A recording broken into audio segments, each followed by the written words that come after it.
Hey y'all, taking a minute to interrupt this podcast episode with a brief ad about Anchor.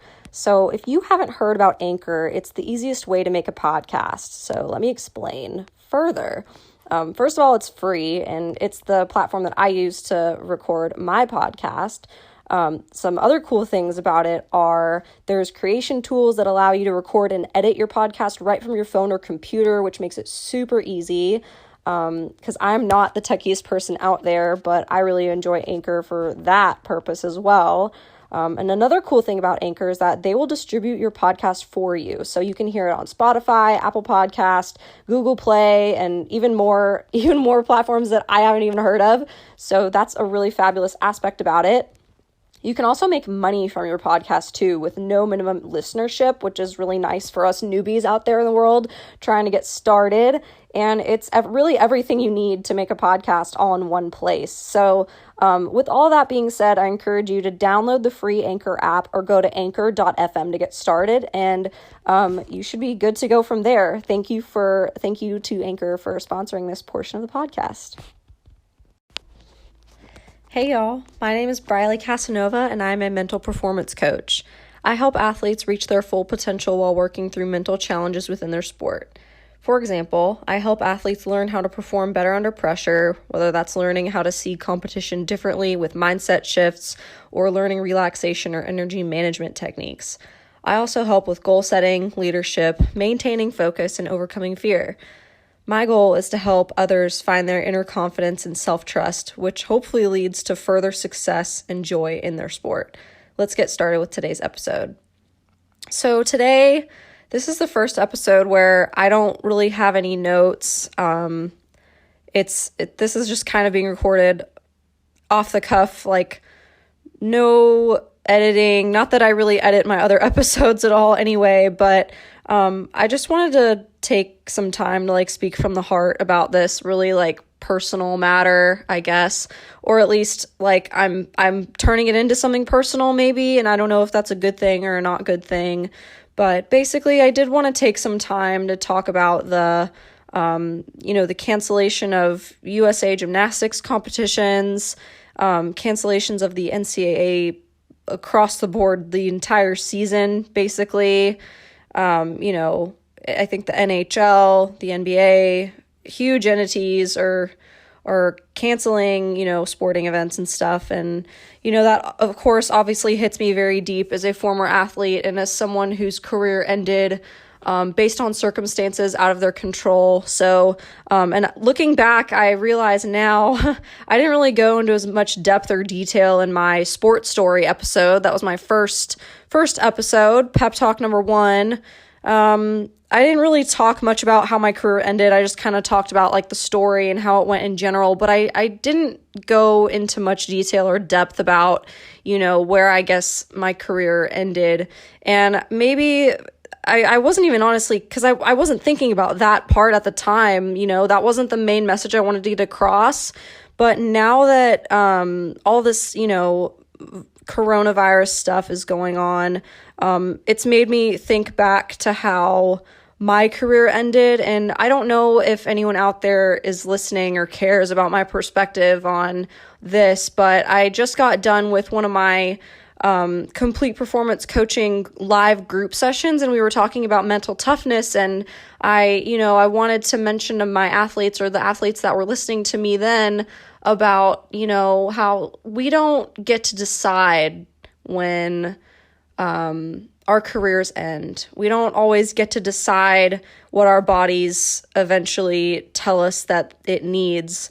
We don't get to decide certain circumstances that happen around us. And I know that's probably not the perspective or the right thing that people want to hear right now, but I don't know. That's just kind of where I keep finding myself thinking back to. And I don't know, I just wanted to kind of share my thoughts and my perspective on all of this, and in hopes to at least contribute my piece to this discussion, if it is a discussion.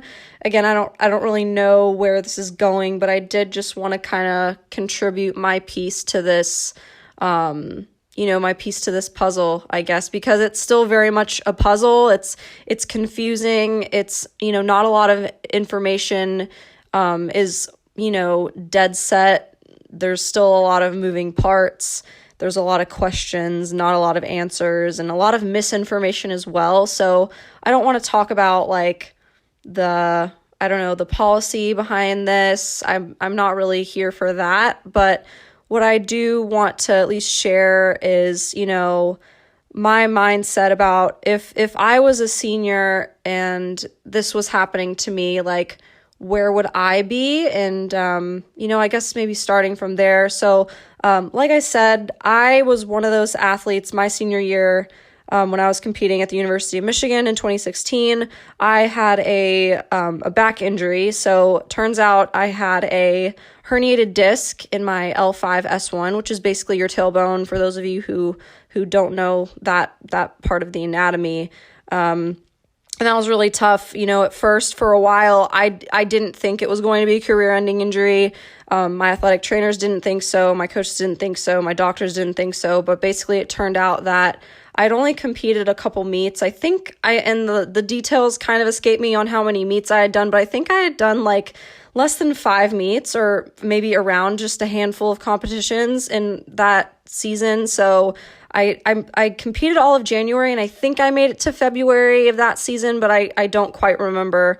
I just remember that one week, I think we were in Iowa or Illinois or something. We were at an away meet, and all of a sudden, like, my back basically just goes like my right leg goes completely numb. I can't walk like a normal person. I can't run. I can't, I can't function basically as a person or an athlete, from that moment on. And, the pain had just kind of, it never got better for like years after that. It turns out I had, 2 years went by before I even got the back surgery that, I guess I needed.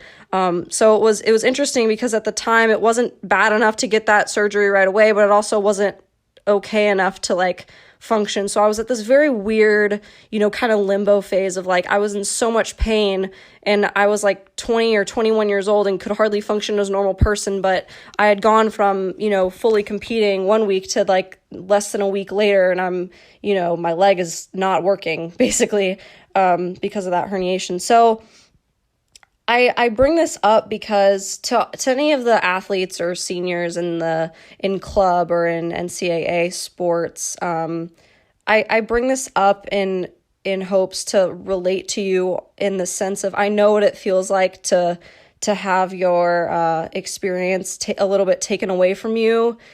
I know what that feels like, and it's definitely not pleasant, and my heart goes out to you. I want to definitely at least start by saying I'm really apologetic on behalf of like just the circumstance that you're forced to be a part of, because that it just sucks. I really don't know how else to say it other than, my goodness gracious, it sucks. And you do not deserve your career to end that way, or at least if you're in club gymnastics under USAG, there's still some unknown, at least at time of recording this.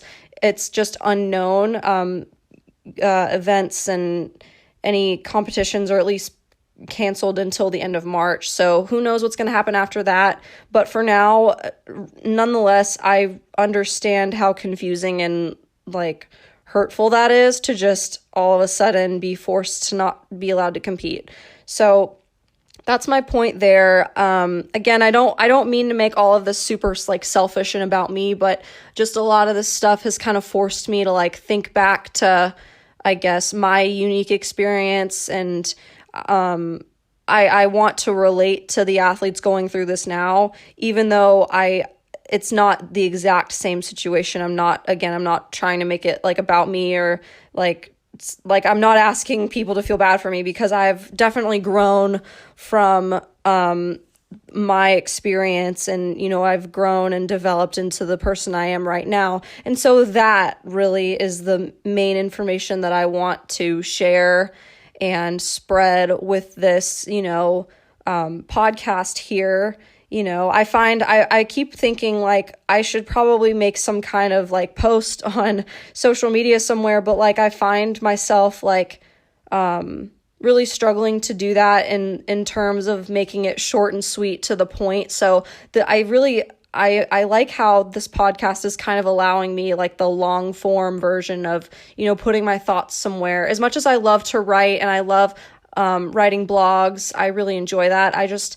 I feel like right now for this specific instance, this was a good time to take and just like put my voice behind it, my actual voice. And if people decide to listen, then that's great. But if not, I don't know. I find that this kind of experience making this podcast is really like therapeutic and cathartic for me as well.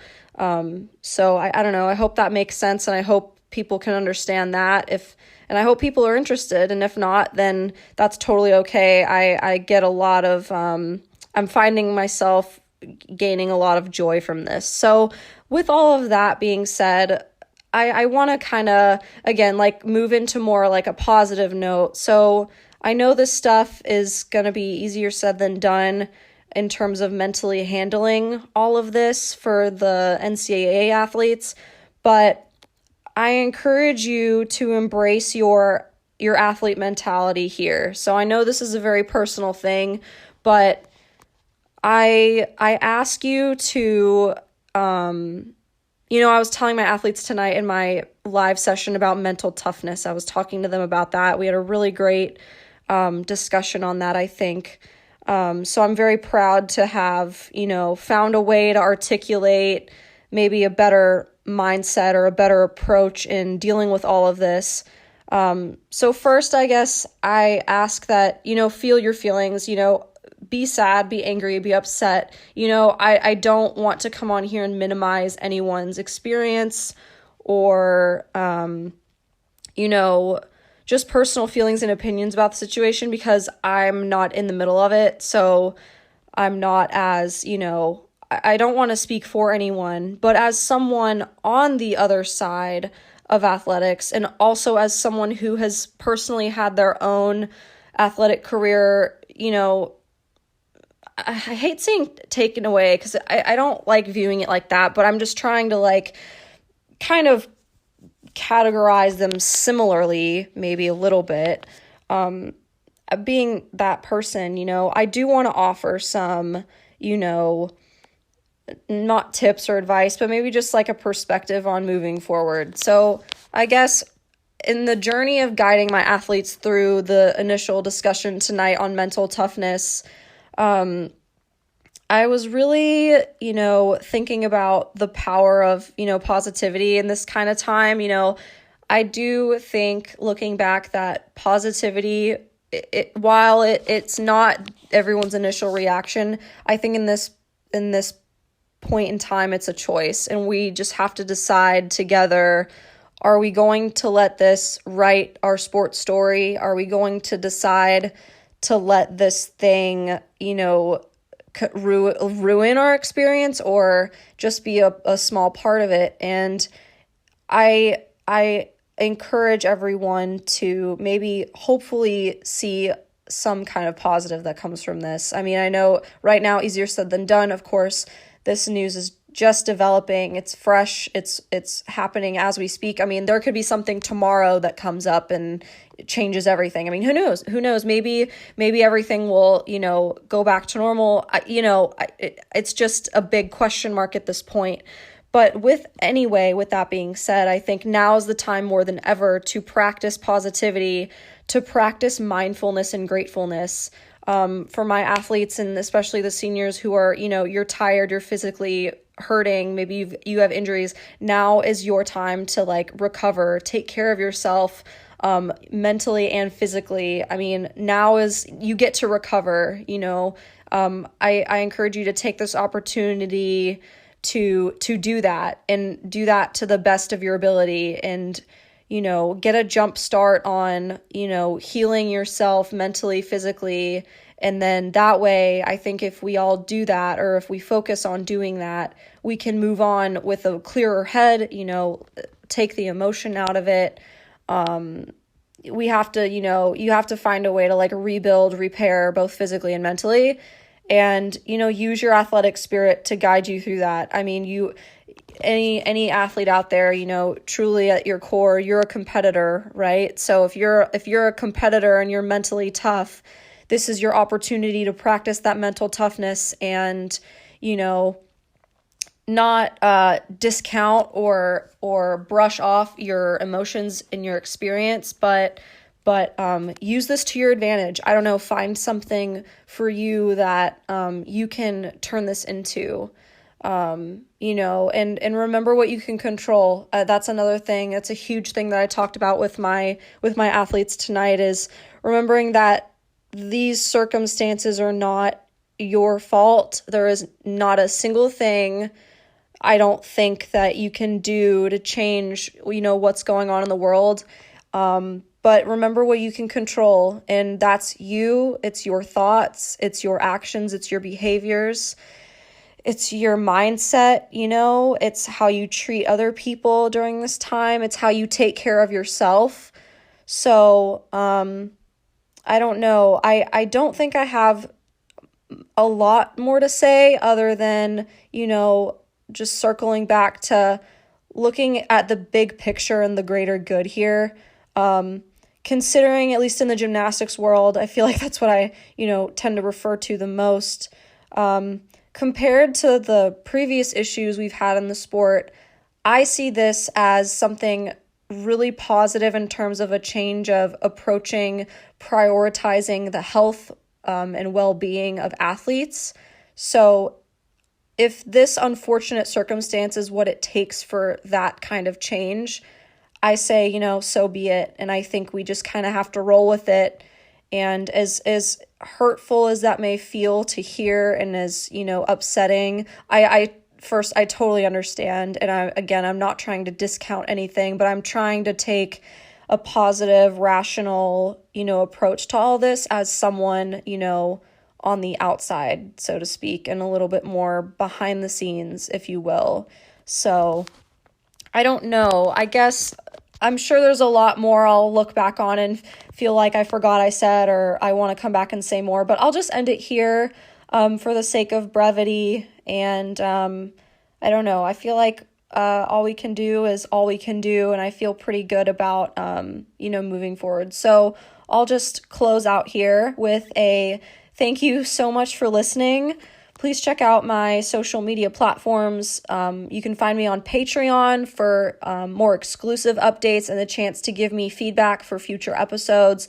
Just search Briley Casanova on Patreon, or I think the link is patreon.com/Briley-Casanova, if I'm correct. I could be wrong, but everything's in the description box as well when in doubt.